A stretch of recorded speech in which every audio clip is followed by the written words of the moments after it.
It's recognized. Gary, will it block you or? Oh, Yeah, I don't know. I don't want to get any copyright strikes, so we might have to be a little careful about Are you going? like maybe if we watch videos. Gary, will it block you or? Are you Okay, going to record it, Gary? it's recording as I'm live streaming it Oh, okay. right now. We might have to be a little careful. But now I'm hearing myself back to myself. So let me see how I could. Are you going to record it, Gary? Okay, I think if I shut the volume off here. Okay, wait. All right, good. I shut my own volume off, so that's good. Okay, for anyone tuning in on YouTube, this is a live patrons guitar hang. We've been doing this twice a week for years since I started the YouTube channel, and I've never shared it on YouTube. But for anyone watching, it's a chance to. I'll periodically check the YouTube to see if anyone has any questions about anything we're going over. So I've got the YouTube on one side. This is all brand new to me. This is a spur of the moment idea. Wow, 20 people are already watching. Cool.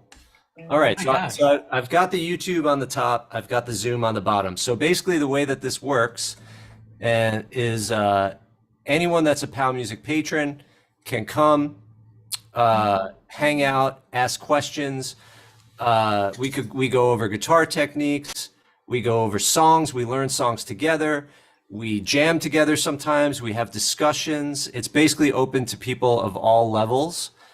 And we don't necessarily know what we're going to do until we come here and hang out.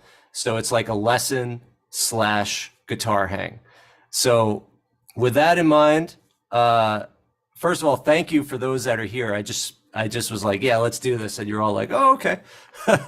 So with that in mind, is there anyone that wants to start things off with any sort of question, topic, a song, something you want to share, a technique, anything? I have a suggestion. So I saw Mark's hand first. So let's start with Okay, Mark, go, Mark. and then Ronaldo. Okay, just wondering if you could share some thoughts on jamming with somebody else. Recently, you've covered a lot of triads. Right. So if I'm playing, I'm a very amateur player, as my buddies are. If we're playing, one of us playing open chords, yes, on paper, I can figure out triads based on what you've taught us over the last month or so, but in reality, taking the mile deep instead of mile wide approach, which you suggested, with the fretboard awareness class, zeroing in. I mean, if you had a simple 1-4-5 chord progression, pick a key. Yeah. What would be some triad things the second guitarist could do? Is that a applicable topic? That's a great topic. And that's like such a real world thing. You get together with another guitar player.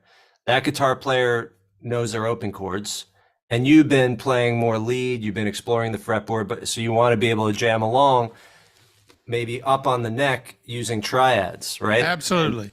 Yeah. So let's go over that. So let's say let's just start with a 2-chord song, right? Like let's say you're jamming on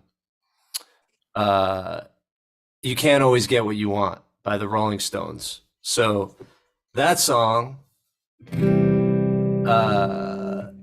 I believe it's G to C. Let's say it's G to C. So, I'm just going to put this on the looper. So, well, I saw her today at the reception. A glass of wine in her hands. Right? That's basically, let's just start with that as our chord progression. Okay. So I'm just gonna keep that loop. Hold on. I'm gonna keep that loop in the background. So now let's explore some triad options that some 1 to 4 movements. 1 to 4 movements. So I'm gonna pull up the caged blueprint and share that. All right, sharing the screen. All right, so let's first just look at, let's say we want to start top 3 strings, right? So right now, these are major triads in C. And if we look at the triads, we have 3 basic shapes. We've got the one with a root on the B string, the one with a root on the E string, and the one with a root on the G string. So let's find a nice middle of the fretboard place to start with our first chord G. We're going to go G to C, right? So we've got a G on the 9th fret of the, we've got a G on the 9th fret of the B string, right? So there's our G, and that's going to be this shape basically, but we're going to play it so that it's fret 8 and 9 because it's not a C, it's a G. So if we go frets 8 and 9, there's a G, right? But now let's explore the full form there. So then we also have this triad, which is if we just continue down to the next 3 strings, then we have that form right there. So that would be, right? And that's fret 8, 9, 10. If it's a G chord, 8, 9, 10. So, and then if we put the whole shape together, it's the C shape. So I'm going to stop the share now. And if we look at the full C shape of a G, it looks like this. Right? So we either got this, which is just the GB, the DGB, or we've got this, which is the top 3 strings, or we've got this, the whole thing, right? Okay, so now, then let's just experiment with what we have surrounding that shape as far as, say, pentatonic scales. So if we look at the C shape in pentatonic, which is this one, and we know that we are in, oh, look at that. Here we go. This is in the right key and everything. Okay, so here we are in the actual key of G. So here, this is what we're going to work with for our 1 chord. We've got these various triads, like that one, this one. Let's just focus on those 2 right now. And then we have the full chord shape, which would be if we played this full shape right here. Okay, and then we've got that pentatonic scale. I'm going to put a little bit of overdrive.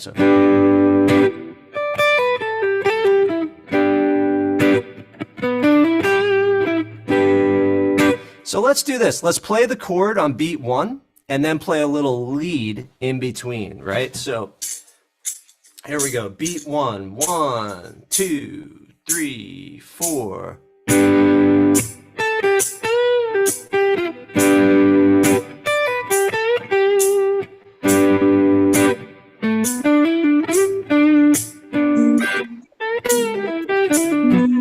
Right, so all I'm doing is I'm playing the chord on the first beat, and then I'm playing a lead in between using the surrounding pentatonic scale. Then we just have, just the arpeggio in that position.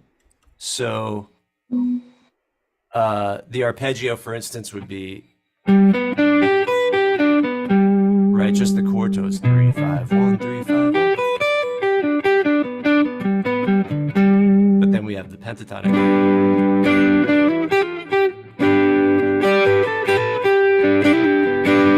Okay, so that's 1 chord. Then we have the next chord. Yeah. Before you go away, is it every time that you play that C shape, are you in the 4th pentatonic position pattern? Yes. Okay, yes. thank you. It's always that pentatonic that goes along with that chord form. Yes. So then the next chord you said is going to be, well, if we're playing Can't Always Get What You Want in the key of G, is a C. So now let's think about where is the nearest C major chord? Where is the nearest C major chord or C major triad to, where is the nearest C major triad to this G. So just take a moment. We've got the G, and now we want to think, well, where is there a C that's really close? The E-shaped one? The E shape, exactly. The E shape is right here. I'm just going to overlay the C major. So here we have a G major, and now here is a C right here. Let me get a better color.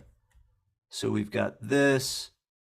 I'm just going to draw the full E shape C major chord. Right? So that's so let's think about transitioning triads now from on the top three strings. If we want to go from C shape to E shape, we've got,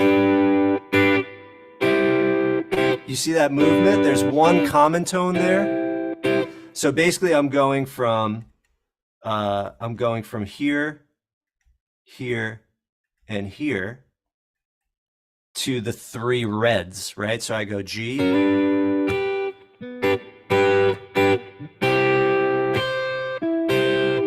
let's actually now make it a 4-string voicing. Let's just make it a 4-string voicing.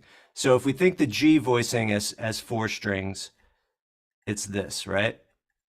And then if we think of the C major voicing, it's going to be this. Okay, can you see that? Just see that as a shape. So we've got G to C.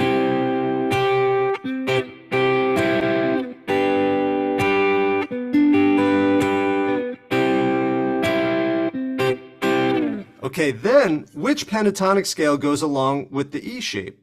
Well, here's an E shape, right? So we've got this pentatonic scale. So you want to superimpose this pentatonic scale. In other words, I'm going to superimpose it. I'm going to circle the rest of the pentatonic notes. So we've got all those E shape or E encaged pentatonic notes to go along with the C chord form, right? So if it helps you, just to make it simpler in terms of the visual, so the visual is not overwhelming, let's just imagine this is fret 8, 9, and 10. So this is overlapping the C shape. So this is 7, 8, 9, 10. So basically, let's just think that we're looking at the same point in the fretboard when we look at these two things. So we're going from the blue top 4 strings to the red top 4 strings to go from G to C. And then we have those 2 pentatonic scales to play with, right? So here's my loop. There's G to C. So now try to play the top 4 strings.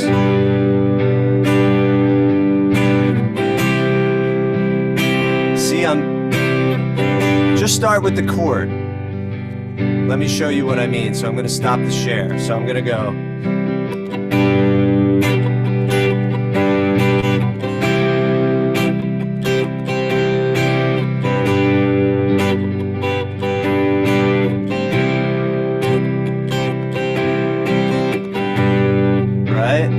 Just get comfortable with that first. Hello, Lawrence in Houston, and thank you, Rattle, for your comment. So there's our G and our C.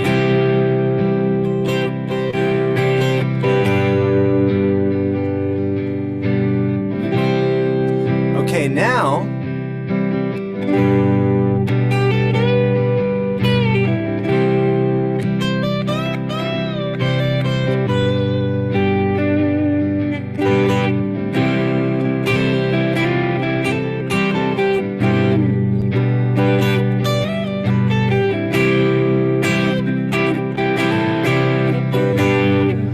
so then what I started doing was, again, playing a lead.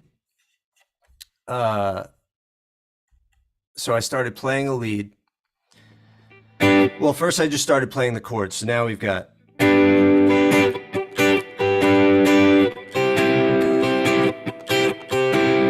And then I did things like, and then went right to the C triad. And then from there,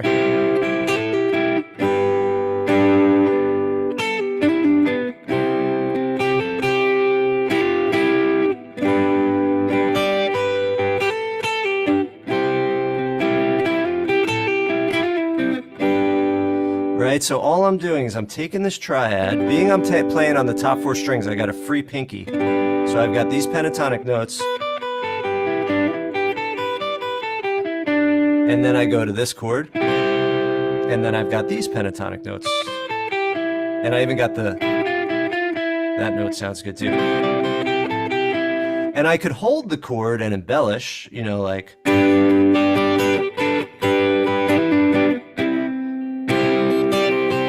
Or I could let go of the chord.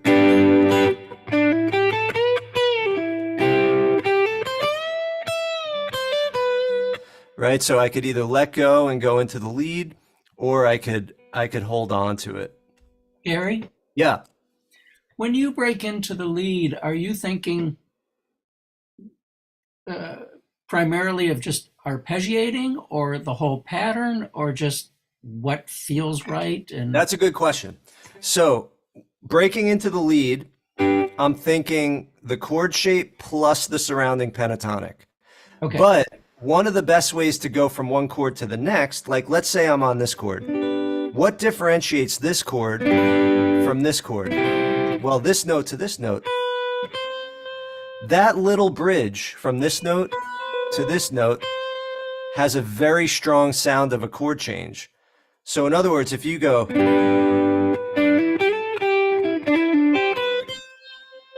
that's going to have a strong sound because now you're connecting one chord tone to the next one with a nice little voice leading. Voice leading means minimal movement to get to the next chord. This note is a common tone, right? If we think. So that note is a common tone. So if you sit on that note, it'll work, but it won't create any movement. And then here to here, right? So we've got this note on the G triad, goes to this note on the C triad. So maybe one thing we could experiment is let's create a chord transition on the E string by going from here to here. And then after that, we'll create a chord transition on the G string by going from here to here. So here we go. Here's the G.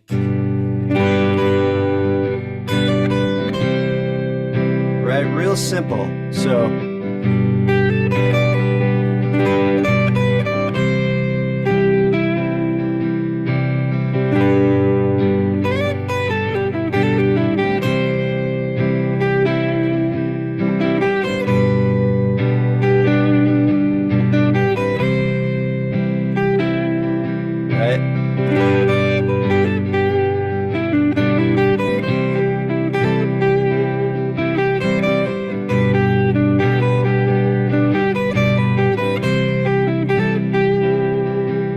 okay, now let's focus on creating a chord transition on the G string. Just doing those two. Now the thing though, on the G string, both those notes are in the pentatonic, so it's not going to be as strong of a transition note, meaning this note is in this pentatonic, and it's also in this pentatonic. So it might not sound as strong, but let's try it out. Here we go.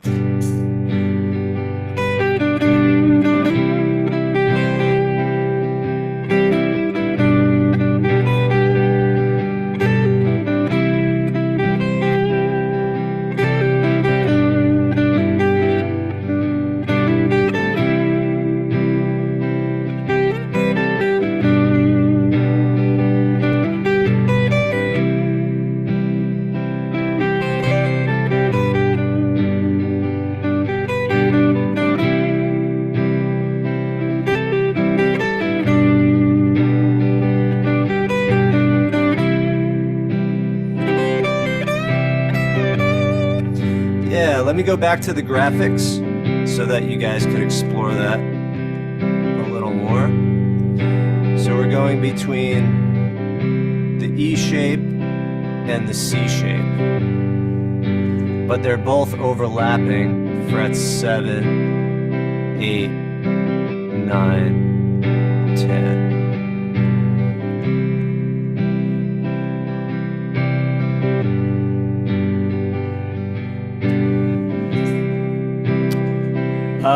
Elvis, no comment on that.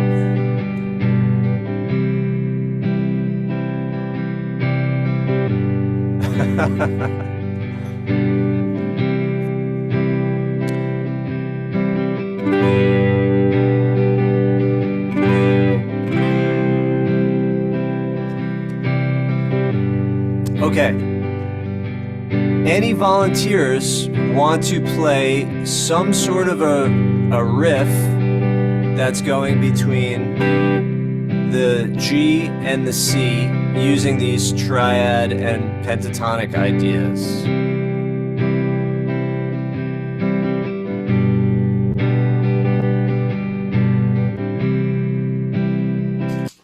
Anybody? I feel like Beatrice probably wants to.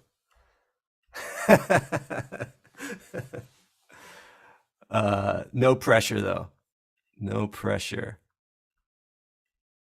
So what I would love to hear someone else do, someone else's concept, is go from this chord G to C and just add either some sort of rhythm or some sort of little embellishment.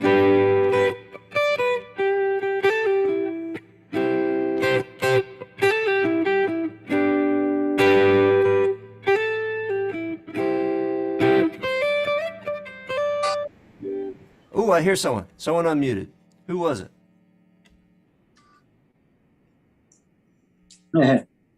Vince. Yeah, go for it. Go for it. Well, I was just thinking of using this G and C scale in open position, but I guess, because see, I haven't learned all my triads, so I kind of think in the position scalarly, the major or minor scale, blah, blah, blah, pentatonic.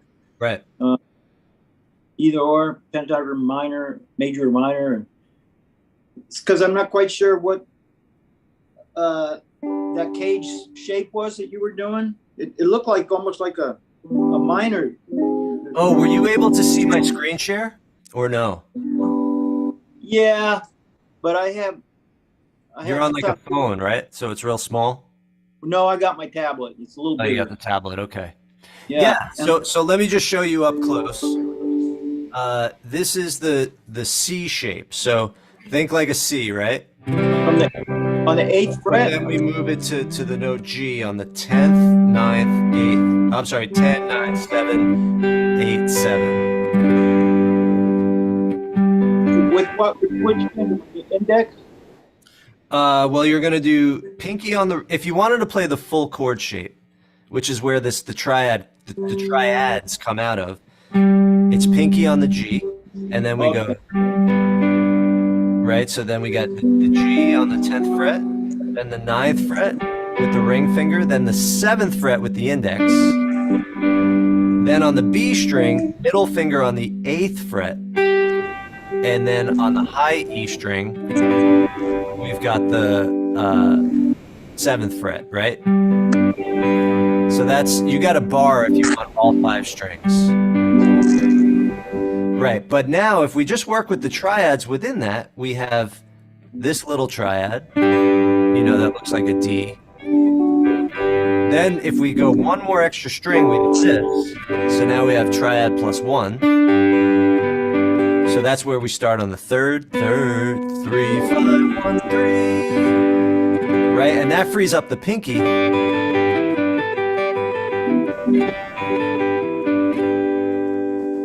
Right? Yeah, and then we just have that. So there's one triad, 3, 5, 1, and then we have 5, 1, 3. So I would say those are the two main ones. If we think of Mark's first idea, Mark's first question is like, I kind of want to play on top, on top of this. So using these top 3 string triads or 4 string, and then using those Yeah, and then the next triad was this one out of the C major chord. Then we're gonna go right, and then yeah, and that's out of the E shape. So the first step is to be able to just go from here, G to this C.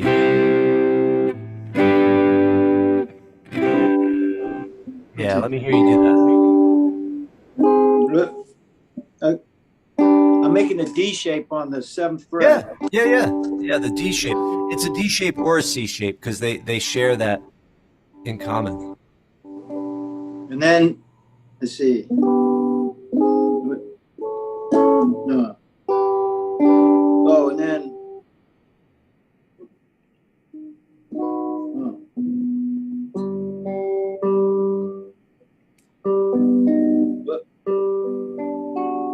What? There it is, right there. Yeah. Yep.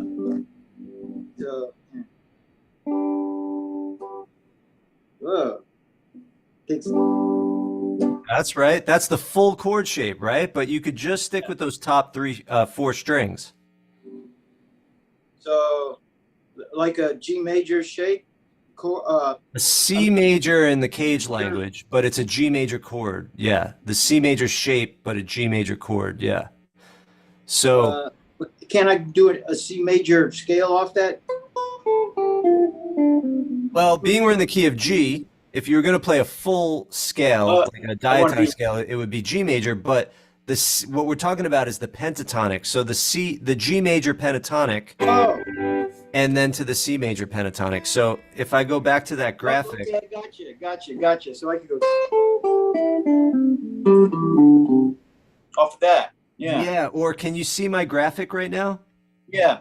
Okay. What I would do is off that shape, you have, if you add these translucent notes, then you have the full G major pentatonic scale that you could play over the G major chord, right? So I just circled those extra notes for pentatonic. So then I go from, and if I just play the chord with the top 4 strings, then I have my pinky free to add also this 5th, which is an arpeggio note. So then I have my pinky free to add the 5th, the 2nd, and the 6th, right? Or I could leave the chord and just go full, I could leave the chord and just play pentatonic riffs, but I could also hold the chord and embellish with the pentatonic notes.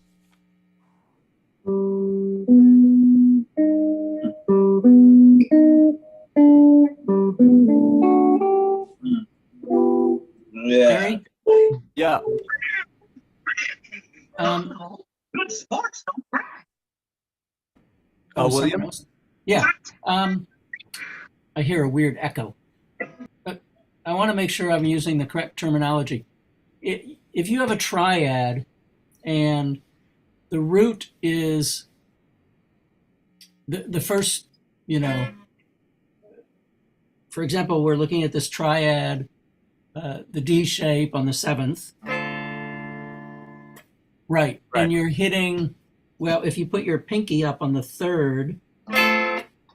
So since the 3rd is the first note being struck, is that called the 2nd inversion? That would be called the first inversion. Oh, because the root is the root. Root is just called root position.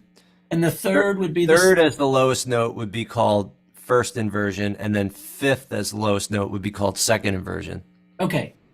So if you're, does that play into it in the sense of, if you decide to play a second inversion as opposed to a third inversion, when you're hitting, do you target like the 3rd or the 5th or the root, or do you just do whatever you think is going to sound good on a chord change? I'm sorry, can you rephrase that? Okay, so we've got this D shape. Yeah. And I have a couple choices. I can either play second inversion, or no, I'm sorry, first inversion, or second inversion. Right. If I choose to play the first inversion, Yeah. When you go into your solo, do you purposefully choose to target either the first or the fifth or the third? Does that play into which inversion you use, or does it matter? So the things I have at play, so these are the factors that I'm considering are Okay. one, I want to create a sonic space that's different from the other guitar player. So going back to Mark's original idea, the other guitar player is down here, right? So that means I am going to try to stay kind of in this register, Okay. right? So that's one consideration, just it being in my own octave, right? Then if I want to create a sense of playing the chord changes, then what I was doing personally in my lead was thinking of where are the notes that create a sense of transition from one chord to the next. So like the C arpeggio, the C major chord is this triad. That's a C major triad. So from the third, that made me kind of focus on this little transition. okay. Because that creates a sense of change from one chord to another, but purely based on sound. You know, I just thought it sounded strong to focus on that little change. I just thought it had a really strong sound to be able to go.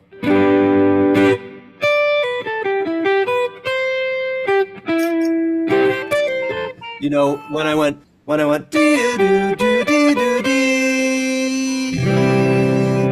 right, that's going to give me a strong sound, and that happens to be the root of the next chord. So going from the third of the D to the root of the C, but sound is guiding all of it. Sound is the guiding principle, right? That was really Dickie Bexis. Oh, there you go. Yeah, you know, because we're playing major pentatonic, which is very Allman Brothers, right? But we're still playing the changes. So Thank you. yeah. So that would just be G to C.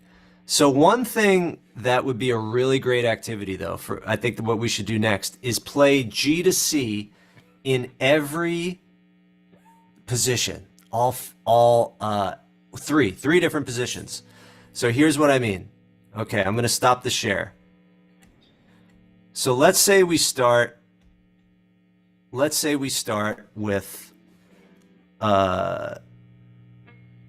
let's say we start not this one.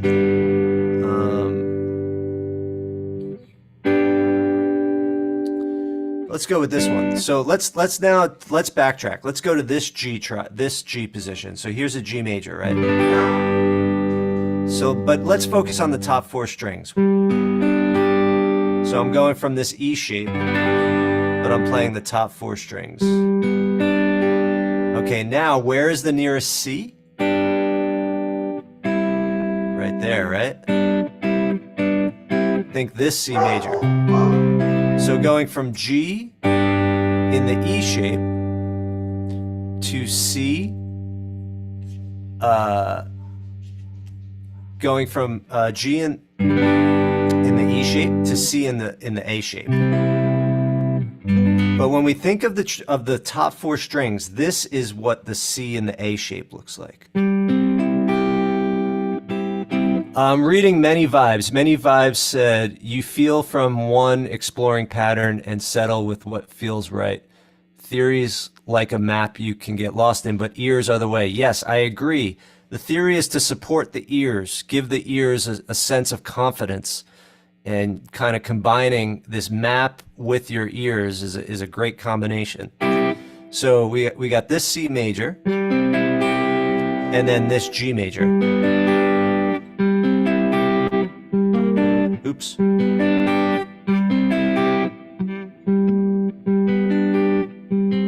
So it's like going from here.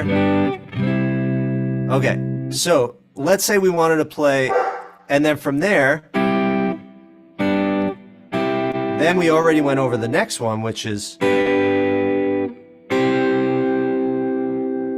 so here's the first two steps I want you to be able to do. On beat one, you're gonna watch this. I'm gonna demonstrate. So 1, 2, 3, 4. G to now C, and now I'm gonna go to this G, and then go to this C. Let's just do that again. So G to C, and now we go to this G to this C. Right? Okay. Now there's one more. This G. Right? And then to this C. So watch this. G. Think about it like the open. So we got this G right here on the B, on the D, G, and B strings. Right? And then from there, we just play, then we got this C, just like an open C, right? We're up on that. So, right, here we go. So here's the G, and our root note is right here. And then for the C, all you got to do is put these two fingers down. And that's out of this C shape.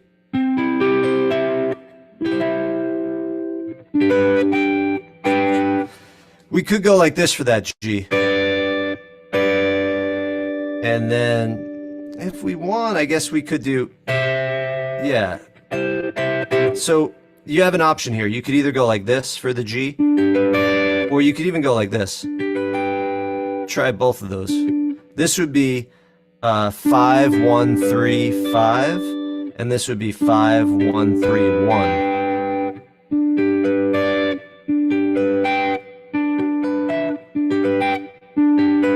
Or just play these, right? Keep it simple, just play with the bar. So there's our G, and then here's our C.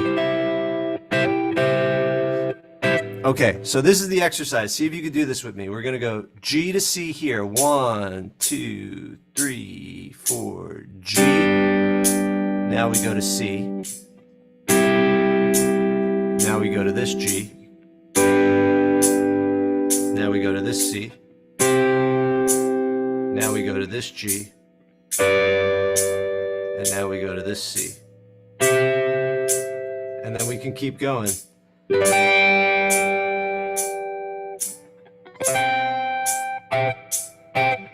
Right? So then, that opens up some new possibilities. So on this G,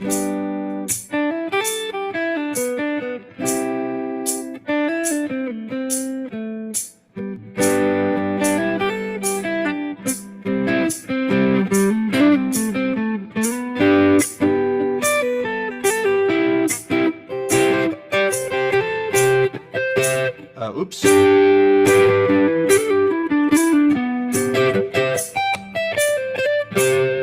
So now we can kind of move the ideas along, because from here we have pentatonic pattern 1. Right here. Here's the great thing about this shape though. I've kind of been neglecting pentatonic pattern 1. So let's go back to this awesome shape right here. So what's great about this shape is that if you go to the right, you got pentatonic pattern 1. If you go to the left, you got pentatonic pattern 5, which isn't nearly as fun to play as pentatonic pattern 1, in my opinion. So like, what we could do to keep it so that we can play in pentatonic pattern 1 is down here when we go like this. But then when we go here, go to the Hendrix-y thing, right? So we got,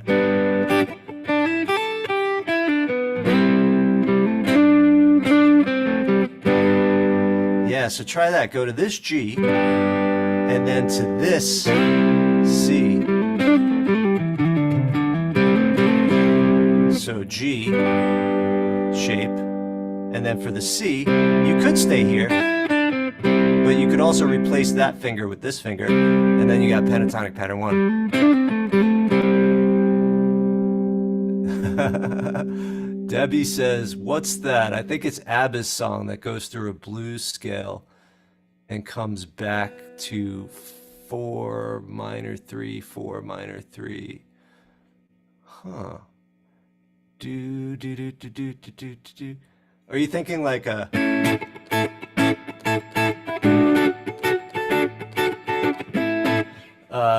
yeah, I don't know if you're thinking of Dancing Queen.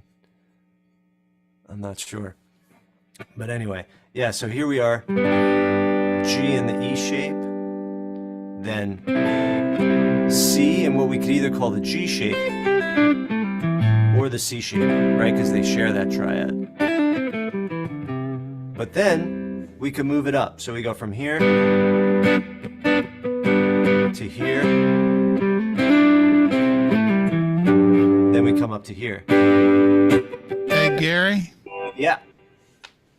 Yeah, can you go a little slower on that scale with the G, C-shaped G at the 3rd fret?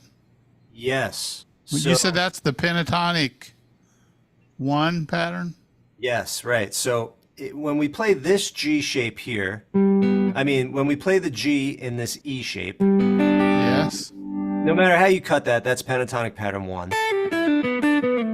You know, the House of Blues pattern. But then Okay, I was thinking that's pentatonic 2. Oh, did I just call it 1? I meant to say 2. Yeah. Yeah, 2. Yes, you're right. Sorry. Okay, that's all right. You're tracking me. Good. That's 2. Yes. Good. Okay. When we go to this triad, that's either out of this shape or this shape. Now, what Hendrix would do would be this. Right? He would switch from this shape, the C shape, I'm sorry, the A shape, all these letters, geez. C chord in the A shape, but then we slide into the G shape with the same triad, right? This is the root 5 root 3, and this is 3 5 root 3. So what we could do is go, and then, so,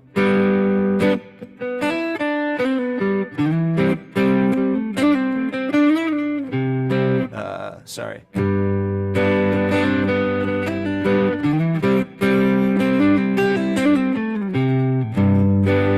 Yeah, so, and then we move up to here, and then to here, and then we came up to here.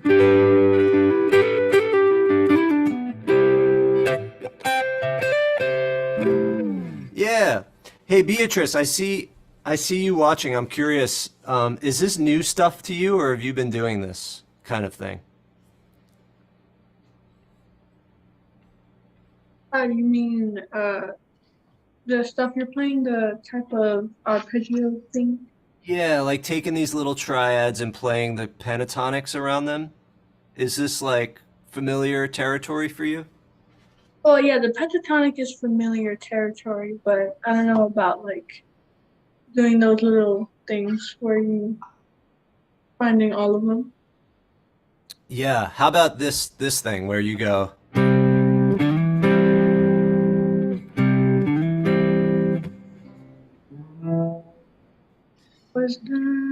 if you could play the C major with 2 fingers instead of 3.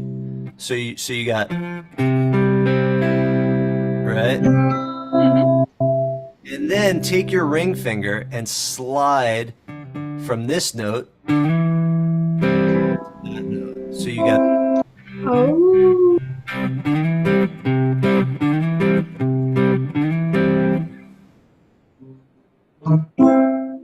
Yeah, something like that, right? yeah. Gary, could you show the second shape again? This one? From the C, yeah. Right. Okay. So just thinking about the full shape, this is C in the A shape, Yes. right? Because it looks like this. And then this is C in the G shape. Because this, right? But they share the same triad. Like if we go back to the framework here, and we look at this triad, see we've got the A shape on this side, but then we've got the G shape on that side. But they so what we're transitioning from is this note to this note right here. But we're doing that all on frets 3, 4, 5, 6, 7, and 8. So it's... But what's great about, actually, I think I have all these graphics for C. Yeah, okay, so here they are in C. So here's literally what we're doing. So we're working between these two shapes. We're maintaining this triad, and we're switching between these two A string notes.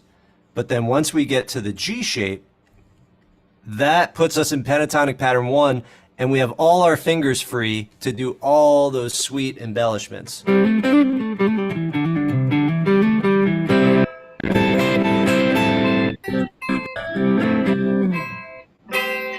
Yeah, exactly. So there's a song that I play, Proud Mary. You know Proud Mary, right? So Proud Mary has, the way that I play it, we just start off, it's just guitar in the intro. And I start off by going.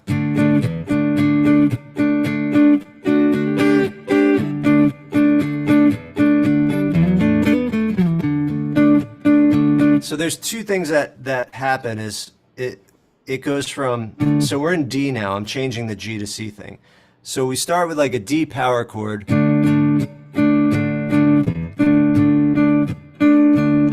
And then go.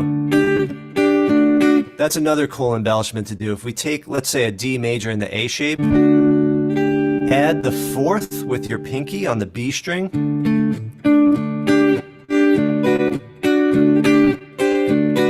Well, I'm playing the 6 by accident because I'm...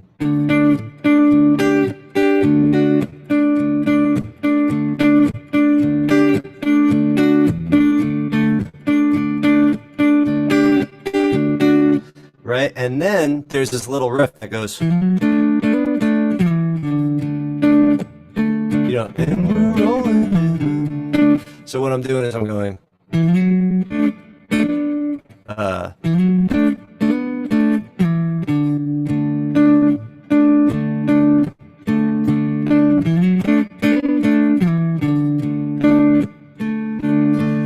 Yeah, so we got the D.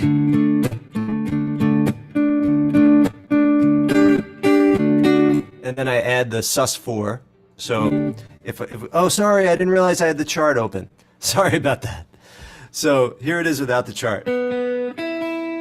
So I'm going on the D major chord, power chord, and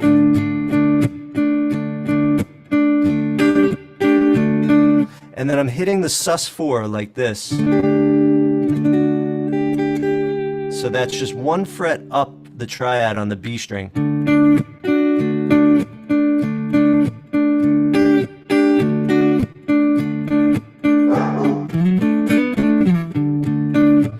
Oh, Joseph, no problem. Are you getting that headache from the lesson?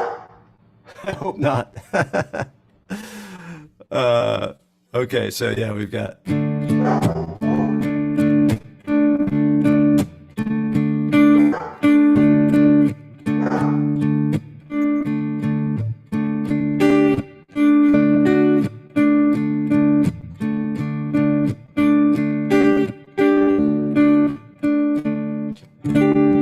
And then...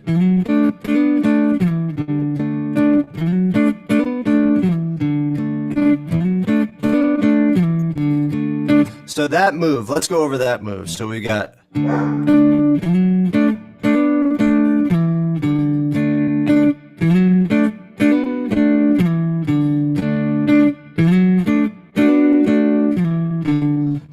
play the D major, then we take our ring finger, slide fret 7 to 9 on the A string,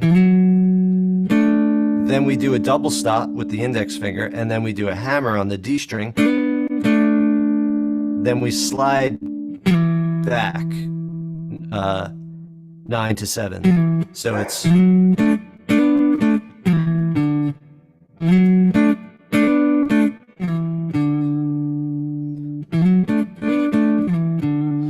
right. So the first time we just do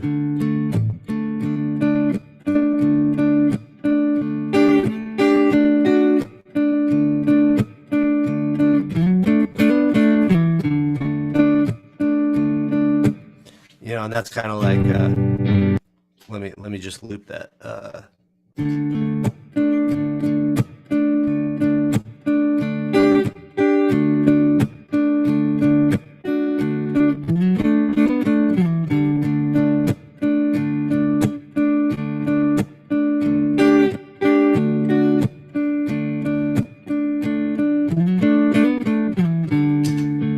Job in the city, working for the man every night and day, but I never lost a minute of sleep, worrying about the way things might have been. Wheels keep on turning. A major, B minor, back to G. Yeah, so that song, sorry, we're getting kind of stream of consciousness now. So after that, when we get to Big Wheels Keep on Turning, we go to an A major, and then B minor to a G. And I like to play the G in that C shape and go,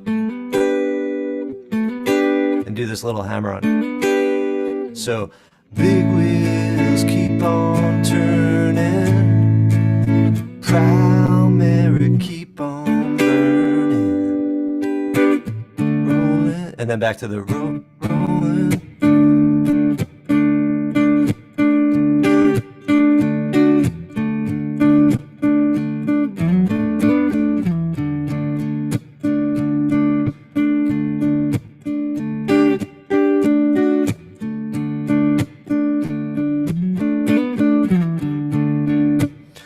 I never tried to sing and play that at the same time. Let's see if I can do it.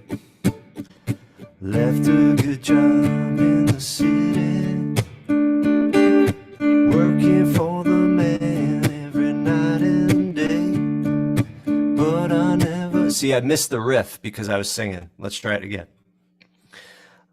1, 2, 3, 4. Left a good job in the city, working for the man.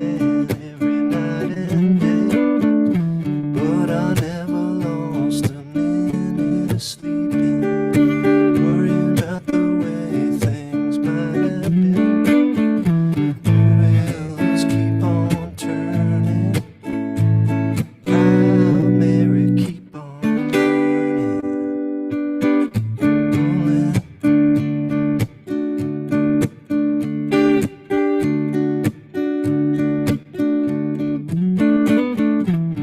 Yeah, you know, it's really simple, but adding those little and just a little gives it a little bit of movement and excitement. So in that, you're doing the full chord first, but then when you change, and well, you're doing more of a power chord, but you switch to the triad because you want to free up that finger to do the embellishments, as opposed to doing a full chord. This part? Right.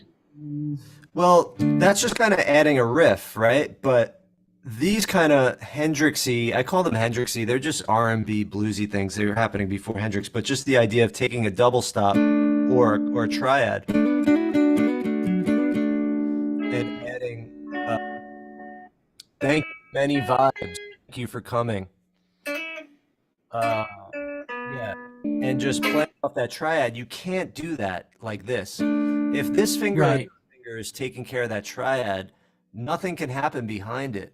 You know what I mean? Only Yep. in front of it.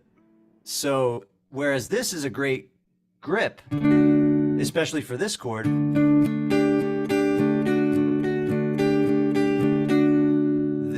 There's not many options besides a sus4. But here, you know, we have so many different options to add to the chord. You know, I could keep my finger down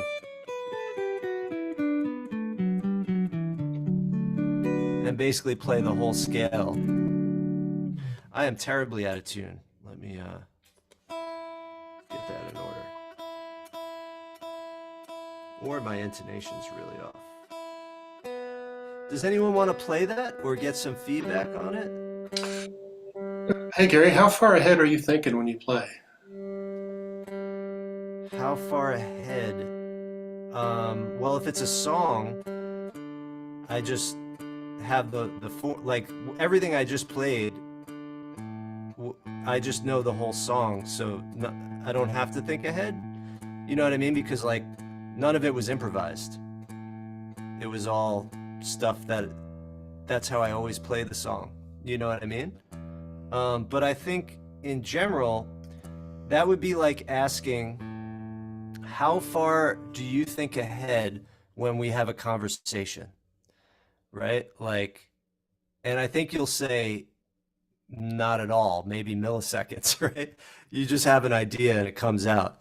So with improvising, personally, I don't think I'm thinking ahead unless it's something like I know I'm trying to think of the form.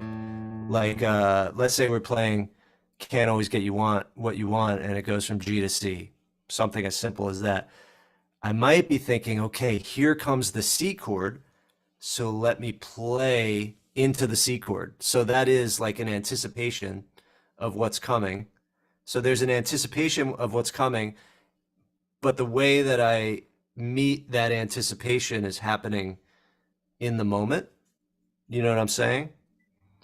Okay, so you're not thinking note that you're playing. You're thinking, okay, a C chord's coming up. I'm going to go get in this area, kind of like a generalized. This is where I'm going to lead into it. You're not thinking notes ahead.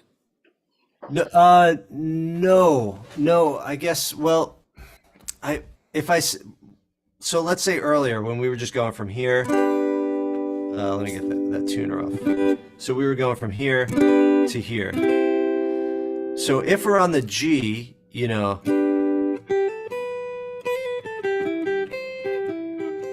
It's just a matter of knowing, okay, I'm on the G.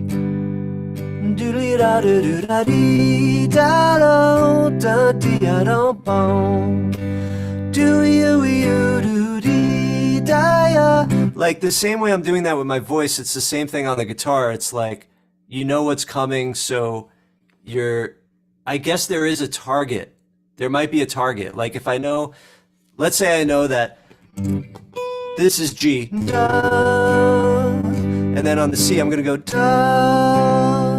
Well, maybe there's the anticipation of those two notes, but everything I do leading up to it is improvised, but there's still that anticipation. So let's say my motif is da, da, da, da, da, da. But then I might improvise da, da, da, da, da, do, da, dee, da, do, ee, do, ee, oh, ee, oh, da, da. So all those things I'm doing between those notes, I have no idea what was going to happen, but there was still a sense of direction where I'm going. So I guess in that regard, the accurate answer would be there's part of the mind that is anticipating something coming or a framework, but then what's happening in between is true improvisation, where you're just conceptualizing a rhythm and a melodic contour to get you there, right? And then if your hands are staying within the scale, that gives you a certain amount of security, right? Where like, I have this contour and I know that if I'm in the right framework, it's gonna come out using the right notes. Yeah. Okay. Does that make sense? Yeah, it does make sense. And one other question to kind of go with that is, do you see music as notes or do you see it as shapes or colors? Because I know a lot of people see music differently. Oh, yeah, good question. For me, it's just sound. Yeah. Yeah, it's sound. I don't have what do they call that? Synesthesia? Where you Right. Yeah, no, I personally don't have synesthesia. There have been times in my life where maybe certain substances have caused synesthesia. Right. Uh, Beatrice, how old are you now? 19. 19. Okay, I'm glad you said 19 and not 17. Okay. Yeah, so, but yeah, not in normal situations. Anyone else want to join this discussion about improvising and like thinking of things in advance versus happening spontaneously, or how you conceptualize music? I think for me, it's really just come down more and more to really knowing the fretboard. And I've been focusing on that quite a bit over the last months, and I've got a much better understanding of the fretboard, and I just find that makes things flow a lot better. Great shirt, by the way. Just arrived from the States. Yeah, Norman's rare guitars, awesome.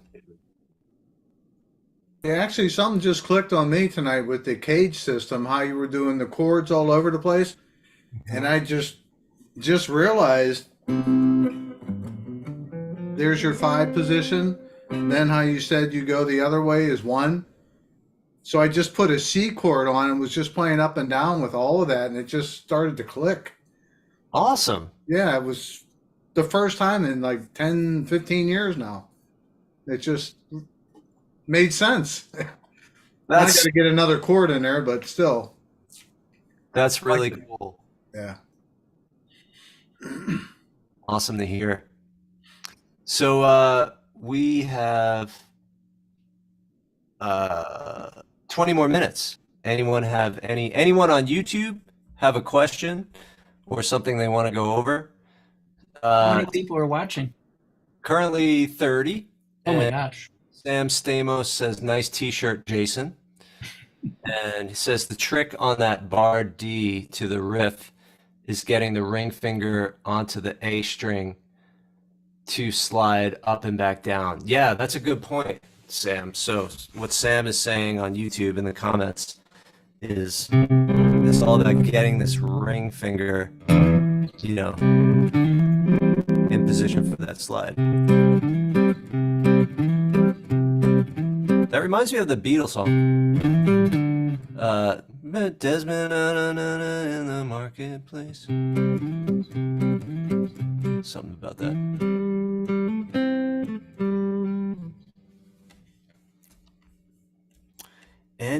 There's 28 people watching on YouTube. Anyone have any I do have a question. questions? Great, Ronaldo.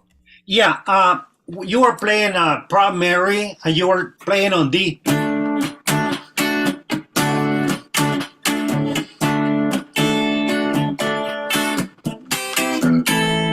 I'm gonna see what I'm just gonna show you the chord that I play. So then I play.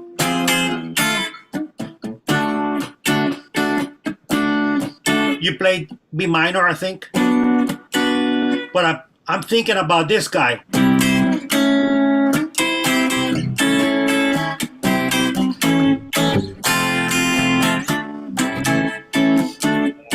Okay, can you guide me a little bit on that?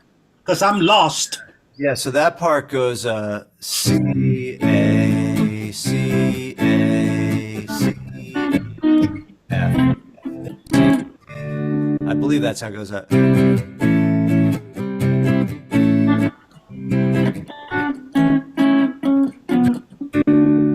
Yeah, C A C A C A G F F F C. got it. Thank you. Yeah, I believe that's. And then there's the part that goes 1, 2.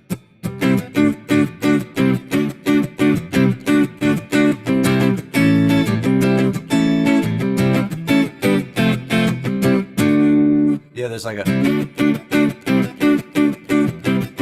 C to D thing. Yeah, because it starts off real slow, and then it goes. I even on that one I get into like a shuffle, like a.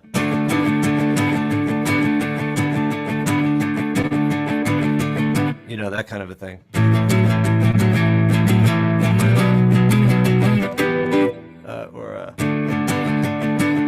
Left a good job in the city, working for the man every night and day, but I never lost a minute of sleep, worrying on the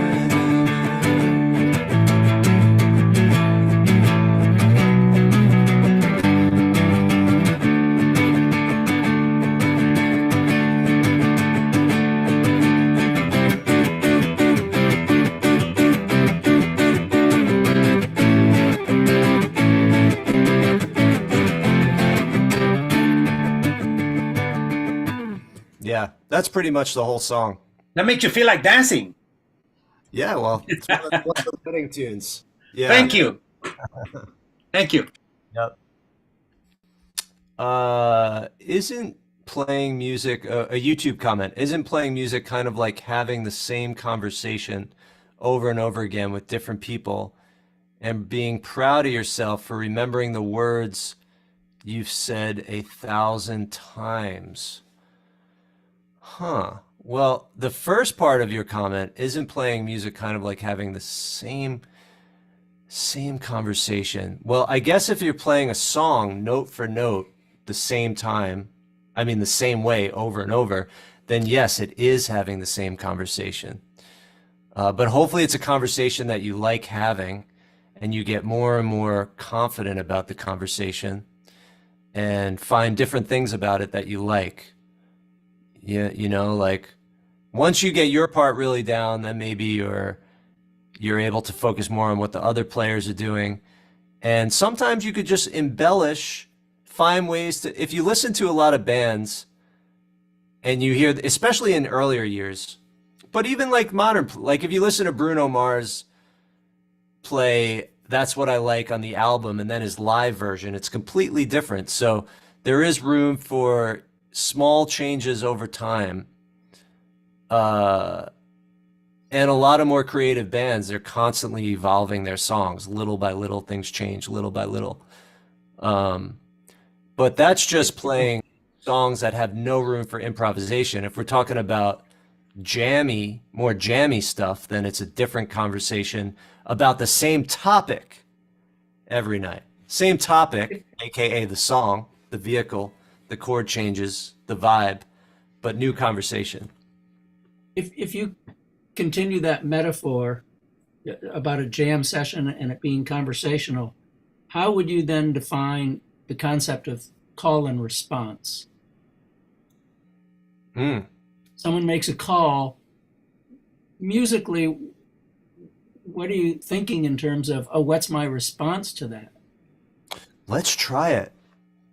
Yeah, so we have 9 of us on the screen. What if I play something, then we just work around the room and everyone plays something in response? How am I going to decide what to play? Well, just like in a conversation, something you say invariably creates some sort of reaction in my mind. I mean, if I'm listening really intently, maybe I'm not thinking at all. I'm just totally just absorbing your ideas, right? But if you're calling for something, then I am formulating a response to what you're saying, right? So but it's not ideas that have conceptual meaning. They have some sort of musical meaning, right? Or maybe to us they have conceptual meaning. Like maybe you play something that to me sounds, maybe what you play reminds me of something bad that happened earlier today. And then there's no right or wrong, but I would love to try that. Like, you know what's a good idea? So there's a Muddy Waters song. right? Like, so if we take this Muddy Waters riff, or maybe we do it, let's just,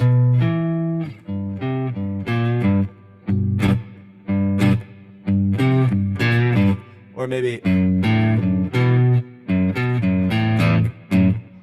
yeah, let's do it down here.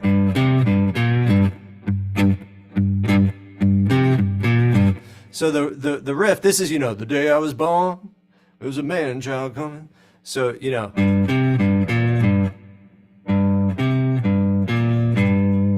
So G, C, G, B flat, G.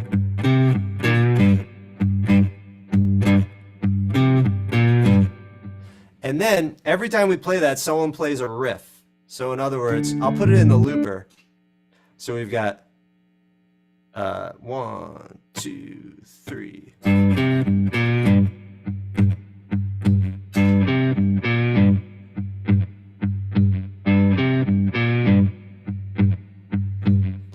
So in between each one of those, I'm going to add a phrase.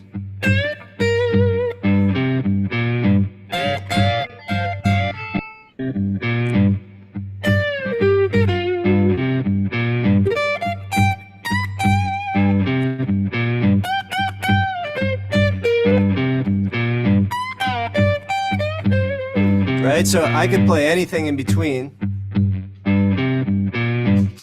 So let's go around the room and someone plays a riff in between everyone. So we could all unmute, and then what key would you call that?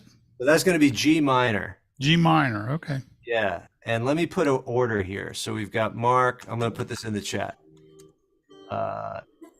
I can't play out loud. Okay, no problem. Yeah, you don't want to play. Mark, Jason, Rick, Ronaldo.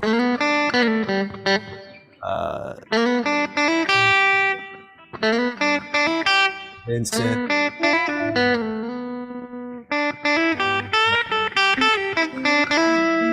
All right, so that's our order right there. Yeah. I'm just muting everyone just for a moment. So just to get the ground rules again. So that's our order: Mark, Jason, Rick, Ronaldo, Beatrice, Vincent, William, and then me. And it's got to be succinct enough to fit in between the bow da da da da. So you only get one bar. Right? It's like da da da da 1, 2, 3 da da da da da bow do dee ga da don't. Ba da da da da bom bom been out it and da don't ba da da da da so ba da da da da ba ba do ba dee. Right? So no right or wrong. Don't overthink it. Simple's good. Brevity is the name of the game here. All right. So everyone unmute and don't play until it's your turn. So we've got Mark, then Jason, then Rick, then Ronaldo, then Beatrice, then Vincent, then William, then me. All right, I'll count you off. Here we go. All right, whenever you're ready, you start it off. All right, now Jason. Now Rick. Now Ronaldo. Now Beatrice. Now Vincent. Now William. Now me.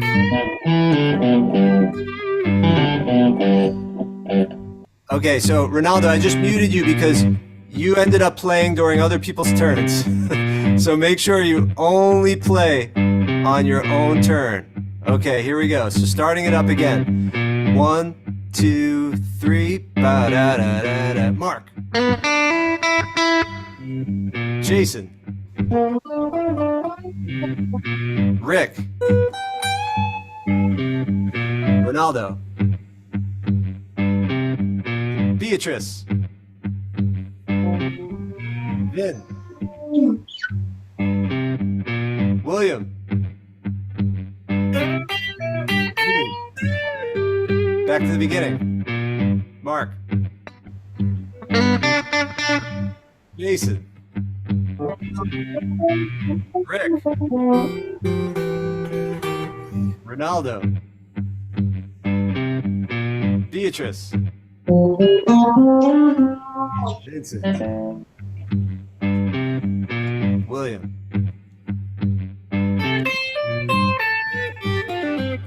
Okay, let's do it again, but without my stupid voice calling your names. So this way we could just be music. All right, start it off again.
It started to sound like Miles Davis's "Bitches" avant-garde jazz there for a second. That was fun. Oh, yeah, that was fun. I've done this in a room with like 30 people. Wow. Around. It's a really cool activity. I highly like this riff.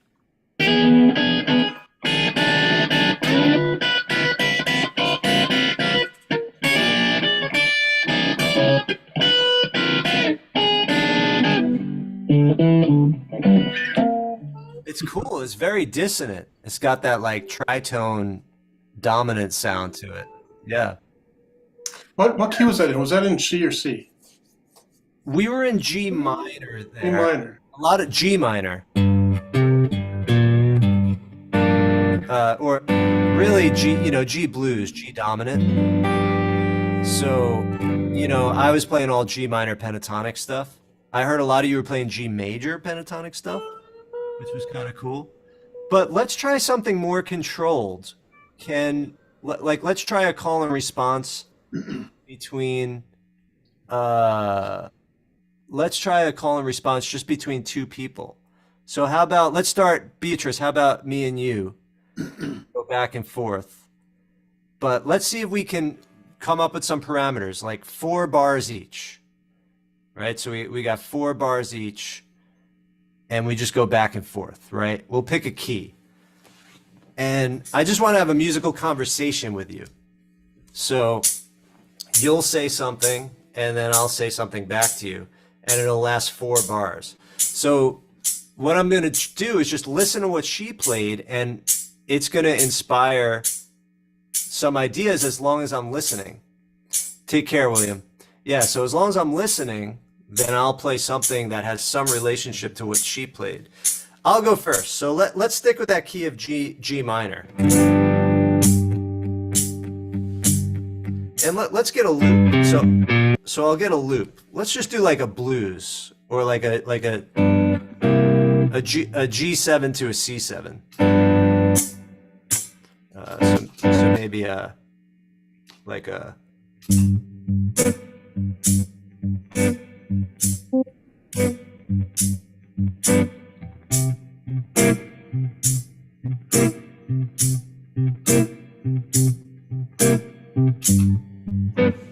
All right, so that's 4 bars. 2 bars of G, 2 bars of C, 7.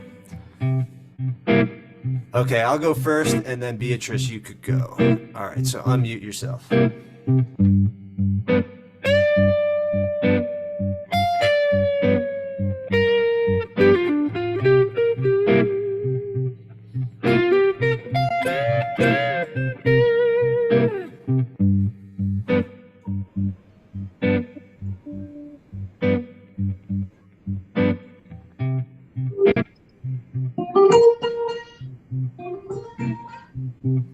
So just a quick pause. Beatrice, are you on a computer? Yep. Can you adjust your audio settings? Can you Yeah.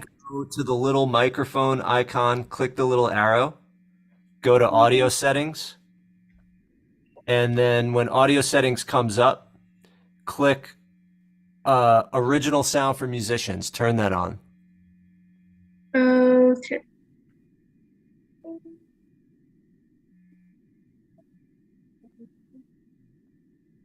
Got it? Wherever that is. I'm trying to find it. Okay. So yeah, when you click the little arrow next to the microphone, then click audio settings on the pop-up screen. Mm-hmm. And then when the audio settings comes up on that settings screen, you should see original sound on the first screen that pops up on the right side in the audio profile section. Oh, I think I have that on. Oh, okay, great. So then make sure it's X out that screen, and then make sure it's turned on in the top left of the screen, like where you see all of us. Ah, okay, I see. Yes. So did it Okay, say? I got it. Okay. Yeah, it was off. Yeah. All right. So let's try that again. Okay, here we go. 1, 2. Oh, wait. So what did we say? We've got G. Let's just see. Yeah. Okay, here we go.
Yeah, okay.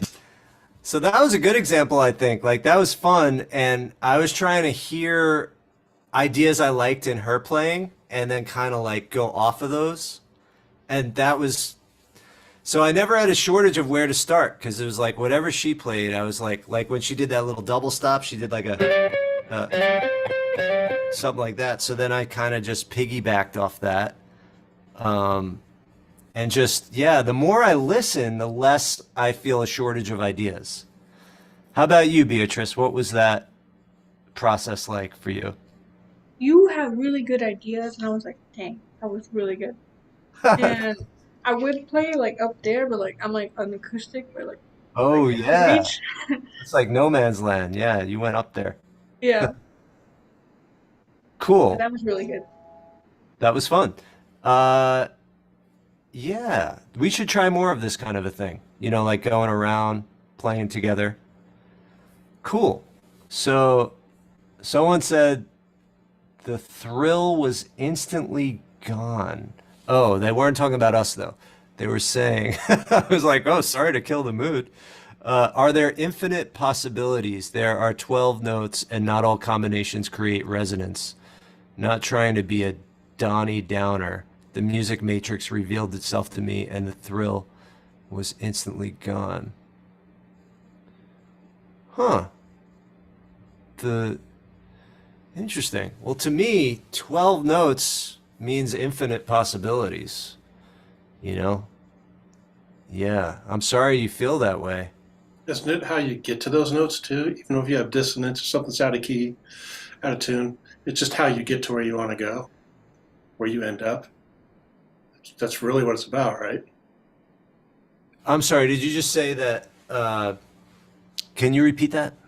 Yeah, even notes that are extremely resonant or aren't in the key or out of tune, it still works as long as that's just part of the process to get to where you want to go. It's about the journey, right? So there are infinite possibilities because it's how you get there. Even if something doesn't sound good right away, it's just where you go from that. Yeah, well, I think there's certain principles that are universal, like tension and release, right? So maybe you're kind of what you're saying is like playing wrong notes or tense notes. That's all on the journey of some sort of a resolution where you feel this is now release, right? So the ways that we play around with, there's all these different musical elements we could play around with: tension and release, melody, harmony, rhythm, tempo, dynamics, timbre, register, octave, articulation. Like there's so many different things to play around with. So I feel bad for whoever wrote this VSP 333, saying that the thrill was gone for them, feeling that there's a lack of possibilities. But for that person, there are alternative forms of music. I have a friend, his name's Steve Flato. He is a musician in the experimental realm, and he uses weird synthesizers and machines, and he has a microtonal guitar with like 80 frets, and just for him, this is not good enough. He wanted to go outside. When I listen to his music, no offense, Steve, if you're listening to this, or you do, but it doesn't really do much for me, and that's not it's just not my style of music, not my thing, because I like our more traditional system. But I have all the respect for that for Steve and anyone that does that, because that's such a niche field, and he's dedicated a huge part of his life to a type of music that most people are not into. But yeah. Well, there's so many great pieces of music out there where they are out of tune and then they work themselves back in, or they're out of key and they work themselves back in, and you can't really tell, right? That video you put up of Hendrix playing Roadhouse Blues. Mm-hmm. Not Roadhouse, Red House. Yeah, Red House, yeah. And he starts off in the wrong key. He starts off in B, and I think Redding was in A. Right. And he still sounds good, but he works himself down into the proper key. Right, it like still works. Most people never even thought or noticed that. Yeah. Yeah, I did a clinic. I went to a guitar camp, I'm going back this year, called the Alternative Guitar Summit. And one of the instructors was Isaiah Sharkey. And he talked about sometimes to create more tension, he'll literally just go up a half step. Like, let's say you're playing G minor pentatonic. And then you go to G sharp minor pentatonic briefly, and then come back into G. But the way we're usually so afraid to do things like that. But if you just play around with it, it becomes part of you'll develop a way to just kind of go in and out that you feel more comfortable with. And I think the more we listen to music that does things like that, the less jarred we are by it, you know? Hey, Gary. Yeah. You showed us a video in the fretboard awareness class. That individual that pretty much said play any of the 12 notes, just stay in time and stay in some sort of rhythm. And he demonstrated that it all sounded good. Right. Yeah. Victor Wooten. Victor Wooten, Yes. a lot of thoughts about that. Yeah. So like over this, if I play a G sharp, you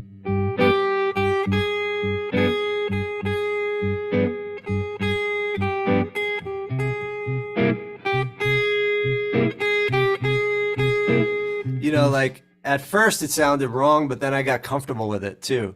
Because I was like, okay, I keep playing it, I'm getting more comfortable with it. And if I play it with confidence and with, like you said, a cool rhythm, it'll work. Because it's not a mistake. It's an intentional dissonance. A lot of jazz is like that, right? It's a lot of jazz is stuff when they play, you don't think they're going to end up where they're going. They play some stuff that's just kind of not not flowy in their music, right? Yeah, from my experience, jazz musicians usually know exactly what they're doing. Although people say like, you know, I've seen things on the internet like, oh, if you could just play anything in jazz, right? But from my experience, it's more like that. Like a jazz musician will know, I'm going up a half step to purposefully create the sense of dissonance, right? Or I'm gonna, yeah. So I think there's mostly some artistry there, but then there's avant-garde jazz, which is more what you're talking about, like, you know, where literally it's just like any sound goes. There's just no framework whatsoever. And I remember thinking that's crazy, but then I went to the Vision Jazz Festival in New York, which is for that type of music, and had one of the greatest listening experiences I've ever had, because I just like closed my eyes and just sat in my chair, and it was just blew open all sense of right and wrong and expectation and predictability and rhythm and structure. It was just like, it was crazy, but I think you have to be in the right, it's not what you want to do while you're cleaning the house, you know? You don't want to listen to that music. You might not want to go dancing to it either, but yeah, no rights or wrongs. No rights or wrongs. And anyone that's taken my course, I think a lot of people that watch this channel and take the course have a preconceived idea that there are rights and wrongs in music. But music to me is just organizing sound in a way that you see fit, right? But if you don't know what's going to happen when you press a button, then you're not really organizing it. You're randomly discovering it at the same time the listener is, right? So like I've heard people criticize Ornette Coleman, who's an amazing kind of avant-garde sax player, when he would play trumpet, that he was randomly discovering noises and he wasn't intending them. That's the word here, intention. So master musicians, whether they're playing out or in, or just, there's one thing to play and create with intention, which means you are purposefully creating the sounds you're creating. And there's another thing with someone hands you an instrument you don't know anything about, and you just press buttons and things happen.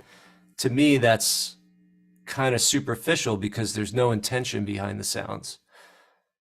I don't know if that's related or to what we're talking about, but